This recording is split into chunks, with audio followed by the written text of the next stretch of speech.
Nabali yan, tay? Nabali? Nabali? Sa tuwing napapadaan nga pala ako dito mga kadamog sa lugar na ito, lagi kong nakikita ito si tatay na nakaupo lang dito sa kalsada at na may bakal yung kanyang paa. Minsan nakakasalubong ko siya na gumagapang mga kadamobs. Kaya ngayon mga kadamobs na may time akong kausapin siya, nilapitan ko siya kung anong talagang nangyari sa kanyang paa mga kadamobs.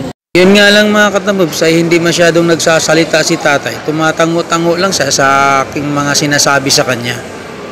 Tinatanong ko si tatay kung matagal na yung kanyang bakal sa kanyang paa mga kadamobs. Tumatango lang siya. So ibig sabihin matagal na talaga ang bakal sa kanyang paa.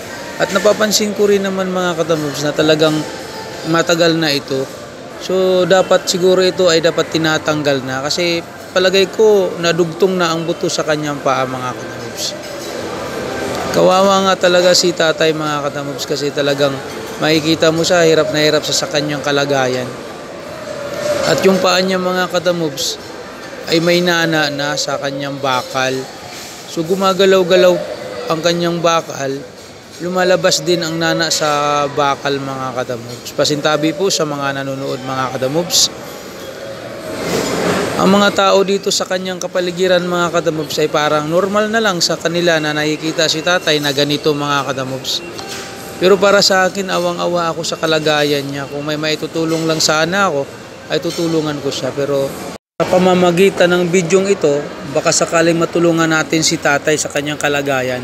Kawawa talaga mga kadamobs si tatay mga kadamobs. Kausap ko ang mga tao dito sa kanyang kapaligiran. Ang sabi dahil nga daw sa kahirapan ng buhay kaya hindi nga ito na ipapatanggal itong bakal na ito at hinayaan na lang na ganyan. At nakikita nyo naman mga kadamobs na magamagana yung kanyang paa mga kadamobs.